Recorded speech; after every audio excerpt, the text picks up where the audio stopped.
नमस्कार मित्रांनो. गरजा महाराष्ट्र माझाच्या आजच्या भागात मी आश्लेषा गोंधळकर पुन्हा तुमचं मनापासून स्वागत करते. मागच्या भागात तुम्ही बघितलं की महाराजांच्या लक्षात आलं होतं स्वराज्य जर वाचवायचं असेल त्या सिद्धीच्या वेढ्यातून काही करून निसटायला पाहिजे आणि त्यांनी तो निर्णय घेतला. महाराजांबरोबर त्यावेळेस गडावर बाजीप्रभू देशपांडे, फुलाजी प्रभू देशपांडे, गंगाधर पंत आणि किल्लेदार त्र्यंबक भास्कर आणि इतर अनेक मंडळी होती. सगळ्यांनाच महाराजांचा निर्णय पटला आणि त्यांनी तो उचलून धरला. पण नुसता निर्णय घेऊन भागण्यासारखं नव्हतं, कारण गडावरून निसटून जायला वाट शोधणं हे सगळ्यात महत्वाचं होतं. आणि महाराजांनी ही जबाबदारी त्यांच्या जिगरबाज हेरांवर सोपवली. हे हेर रात्री अपरात्री काळे कपडे घालून मिट्ट काळोखात दपकत दपकत दबक्या पावलांनी अंधारात लपत छपत, कधी झाडांचा आडोसागे, कधी झुडपांचा आडोसागे, कधी एखाद्या दगडामागे लप, असं करत लपत छपत गडाच्या पायथ्यापाशी उतरत. वेढा पायथ्याजवळच होता आणि त्या वेढ्याच्या अगदी जवळ जात आणि एखादी तरी वाट मिळते का हे शोधत. बरे एक दोन रात्री नाही तर अनेक रात्री हे त्यांचे प्रयत्न चालू होते. मनावर सतत भीती होती की कधी शत्रू पकडणार तर नाही, एखादा श्वापद आपला बळी तर घेणार नाही. पण या सगळ्याची फिकीर न बाळगता हे हेर दररोज रात्री बाहेर पडायचे, ते सुद्धा पन्हाळ्याच्या चहूबाजूनी वाट शोधत फिरायचे. आणि एके दिवशी त्यांच्या प्रयत्नांना यश आलं. आई भवानींनी मार्ग दाखवला आणि एक वाट सापडली. अत्यंत अवघड, किचकट आणि बिकट अशी ही वाट होती. इकडनं कुणी निसटून जाईल अशी कल्पना सुद्धा स्वप्नात सुद्धा कुणी केली नसेल. आणि म्हणूनच बहुतेक सिद्धीच्या चाणाक्ष नजरेतनं ही वाट सुटलेली होती. पण वाट सापडली म्हटल्यानंतर सगळ्यांना खूप आनंद झाला. महाराजांनी खूप आनंद झाला. ते महाराजांनी अतिशय काटेकोरपणे योजना बनवलेली होती.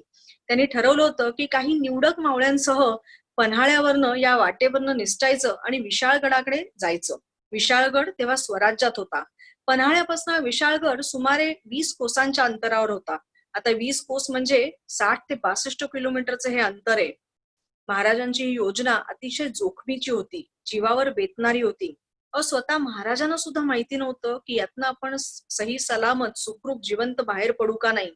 पण त्यांना विश्वास होता स्वतःच्या नियोजनावर, स्वतःच्या पराक्रमावर, त्यांच्या साथीदारांच्या पराक्रमावर, त्यांच्या निष्ठेवर आणि आई भवानीच्या आशीर्वादावर. आता पुढचं सगळं तिच्या हाती होतं. पण याच्यात सगळ्यात महत्वाचं होतं आणखीन एक काम, आणि ते म्हणजे हा वेढा सैल करणं गरजेचं होतं.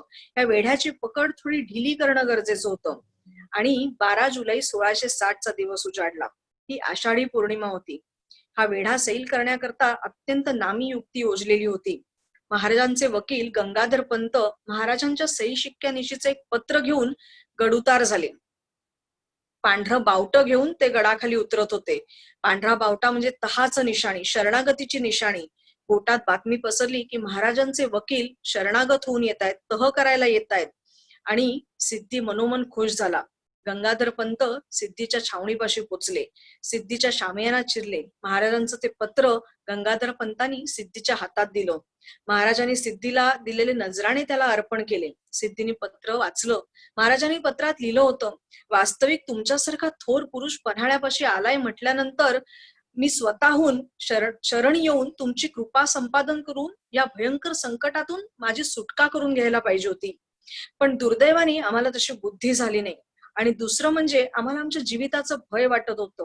पण जर तुम्ही वडिलकीच्या नात्याने आमचं संरक्षण करणार असाल, आमच्या जीवाचा अभय देणार असाल, तर आम्ही उद्याच तुम्हाला संपूर्ण शरणागती पत्करून भेटायला यायला तयार आहोत. आम्ही आमचं जीवित, आमचं आयुष्य, हे स्वराज्य आणि सगळी आमची धनदौलत आदिलशाहच्या चरणी अर्पण करायला तयार आहोत.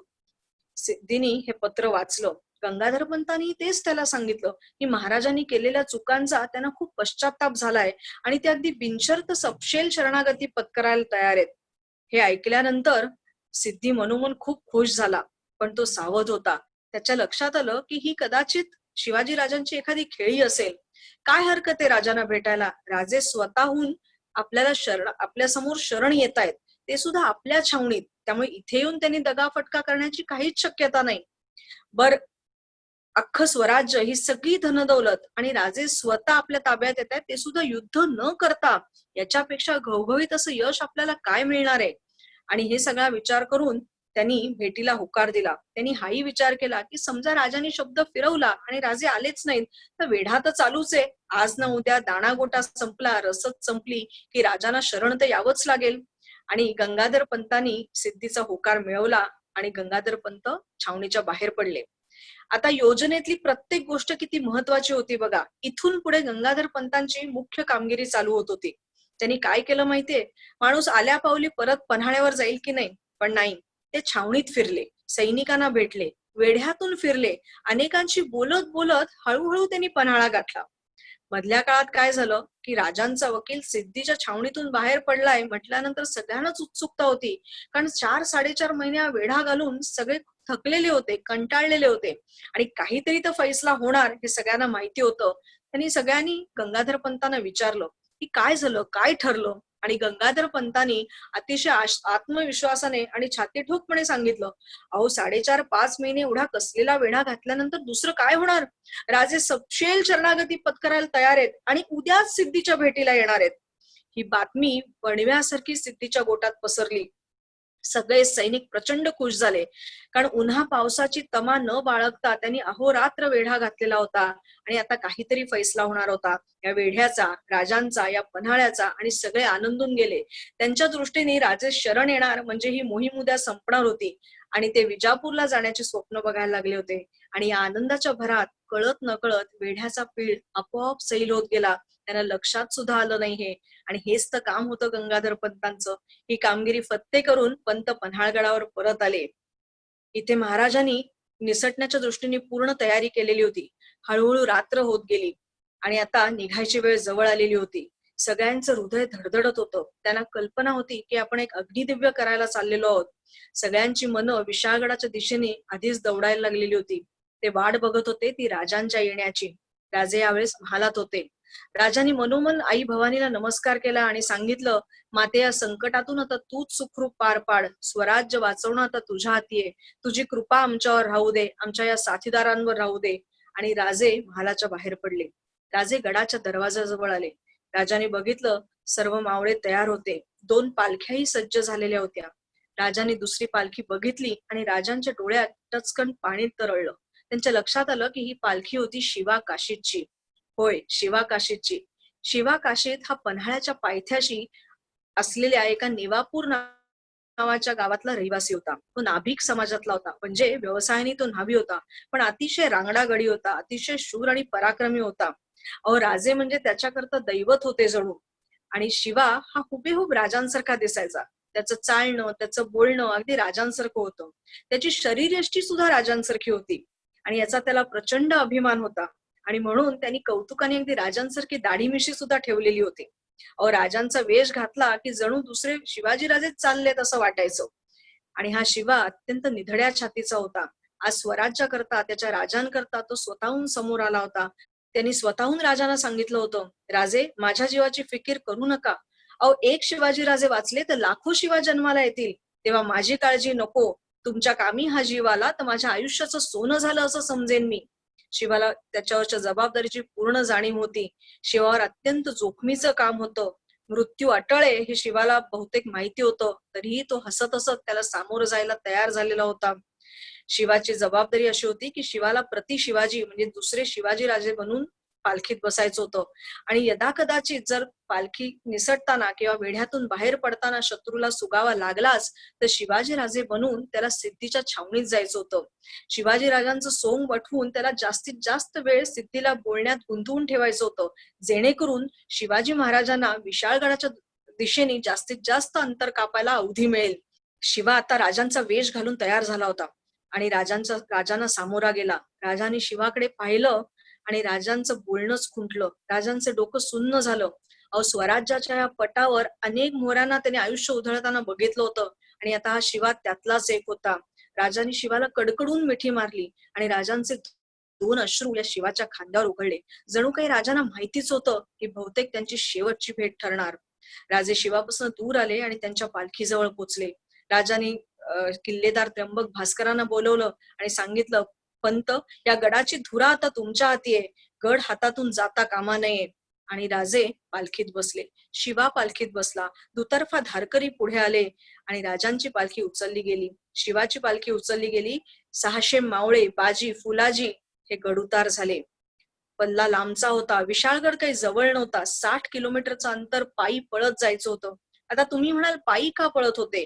कारण घोडे घेतले असते तर घोड्यांच्या टापानी किंवा त्यांच्या खिंकाळण्यानी शत्रू सावध झाला असता आणि वेढ्यातून निसटणं अशक्य झालं असतं. त्यामुळे पायी पळत जाणं हा एकच पर्याय होता. विचार करा, अहो फुल मॅरेथॉनचं अंतर सुद्धा 42 किलोमीटर असतं, ते सुद्धा साध्या रस्त्यावरनं. आणि ह्यांना अंधारात, धुक्यातून, काट्याकुटातून, झाडीतनं, या मुसळधार पावसात हे 62 किलोमीटरचं अंतर पार करायचं होतं. खरोखर एक अग्निदिव्य होतं. आणि सगळे मावळे बेभान होऊन धावत सुटले होते. त्यांना माहिती होतं वेग हाच त्यांचा साथीदार आहे. जितकं जास्तीत जास्त अंतर ते कापतील तितके राजे विशाळगडाच्या दिशेने पुढे जातील. वाटाडे हेर त्या रात्रीच्या अंधारात पण अचूकपणे वाट दाखवत होते. अहो मशाली किंवा दिवट्या घेण्याची तर संधीच नव्हती, कारण प्रकाशात शत्रूच्या नजरेस पडले असते. त्यामुळे धुक्यातनं हे मावळे एक एक पाऊल पुढे टाकत होते. प्रत्येकाचं हृदय धडधडत होतं. भीती वाटत होती की आपल्या हृदयाची धडधड शत्रूला ऐकू तर नाही जाणार. पायाखालची पानं पाचोळा वाजला की भीती वाटायची शत्रूचे सैनिक आपल्या मागावर तर नाही येणार. आणि वीज आकाशात लखलखली की तर अक्षरशः दडपण यायचं, कुणी आपल्याला बघितलं तर नसेल. या सगळ्या प्रचंड भयानक अशा वातावरणात हे मावळे पळत सुटले होते. बघता बघता गडाचा पायथा जवळ आला. आता वेढ्याची हद्द अगदी जवळ आली होती. आणि वाटाड्यानी या हेरानी इतकं अचूक काम केलं होतं. या वाटेवर या जिथून निसटून जायचं होतं त्या वाटेवर गस्त नव्हती, पहारा नव्हता. याची दोन कारणं होती. त्या दिवशी प्रचंड वादळ होतं. पहिली गोष्ट म्हणजे सिद्धीचे सैनिक अत्यंत गाफील होते, कारण त्यांच्या दृष्टीने राजे उद्या शरणच येणार होते आणि त्यांची मोहीम संपणार होती. त्यामुळे सोसाट्याच्या वाऱ्यात आणि वादळात ते तंबूत जाऊन बसलेले होते. आणि या वाटेवर काहीच पहारा नव्हता. त्या अडचणीच्या वाटेतनं एक एक मावळा बाहेर पडला आणि बघता बघता वेढा मागे पडला. वेढा मागे पडलाय म्हटल्यानंतर सगळ्यांना प्रचंड उत्साह, त्यांच्या मनात प्रचंड उत्साह दाटून आला आणि पावलं आपोआप झपझप पडायला लागली. कारण आता गाफील राहून चालणार नव्हतं. शत्रू कधीही मागावर येऊ शकतो हे त्यांना माहिती होतं. हे मावळे जीवाच्या आकांताने विशाळगडाच्या दिशेने पळत सुटले होते. पण दुर्दैवाने घात झाला. सिद्धीने वेढ्याच्या बाहेर सुद्धा आपले काही नजरबाज तैनात केले होते आणि कुणीतरी यांना बघितलं. आवाज आला, हुशार कौन है? आणि बाजींच्या लक्षात आलं की आपण कुणाच्या तरी नजरेस पडलोय. नक्कीच हे सिद्धीचे हेर असणार आणि आता अजून वेगाने पळण्यापासून काहीच पर्याय नाही. बाजीने एकच आवाज दिला, चला थांबू नका, पळा. आणि मावळे परत पळत सुटले. आता आधी ठरल्याप्रमाणे शिवाची पालखी पुढे आली. शिवाला तर लक्षात आलं होतं की आपला मार्ग वेगळा आहे. शिवाबरोबर 4-5 पालखी उचलणारे भोई होते आणि 10-15 धारकरी होते. आणि वेगळ्या मार्गाने शिवाची पालखी आता मुख्य मार्गाने विशाळगडाच्या दिशेने जायला लागली. आणि राजांची पालखी रानामनातनं आडवाटेने वळवण्यात आली. राजांबरोबर बाजी, फुलाजी आणि इतर मावळे होते. इकडे सिद्धी जौहरच्या हेरांनी छावणीत येऊन सिद्धीला बातमी दिली की राजे पळून गेले आणि पालखीतनं विशाळगडाकडे जाताना आम्ही त्यांना पाहिलंय. सिद्धीच्या पायाखालची जमीनच सरकली. अहो उद्या शरण येणारा माणूस आज निसटू कशा शकतो? त्याला कळेच ना आता काय करायचं. त्यांनी सिद्धी मसूदला बोलवलं आणि सांगितलं, जाओ शिवाजी भाग गया है, उसे पकड के लेके आओ. आणि सिद्धी मसूदनी लगोलग 2000चं घोडदळ आणि 1000चं पायदळ गोळा केलं. सिद्धी मसूद अंधारात विशाळगडाच्या दिशेने दौडत निघाला. बराच वेळ घोडदौड करून पण सिद्धी मसूदला कोणीच दिसत नव्हतं. काहीच सुगावा लागत नव्हता. पण अचानक वीज लखलखली आणि त्या विजेच्या प्रकाशात एक पालखी दिसली आणि 10-12 मावळे दिसले. सिद्धी मसूदला अत्यानंद झाला. बघता बघता सिद्धी मसूदच्या सैनिकांनी त्या पालखीभोवती गराडा घातला आणि बघतात तर काय, पालखीत शिवाजी महाराज होते. सगळ्यांना प्रचंड आनंद झाला आणि सिद्धी मसूदनी ही पालखी सिद्धी जौहरच्या छावणीच्या दिशेने वळवली. इकडे शिवाजी महाराज बनलेल्या शिवाला आता आपल्या पुढे काय वाढून ठेवलंय याची पूर्ण कल्पना होती. त्याच्यावरच्या जबाबदारीची पूर्ण जाणीव होती. बघता बघता सिद्धी जौहरच्या छावणीत ही पालखी आली. पालखी खाली ठेवली गेली आणि शिवाजी राजे आस्ते कदम पालखीतून बाहेर पडले. सिद्धी जौहरनी शिवाजी राजांना बघितलं आणि त्याला कोण आनंद झाला.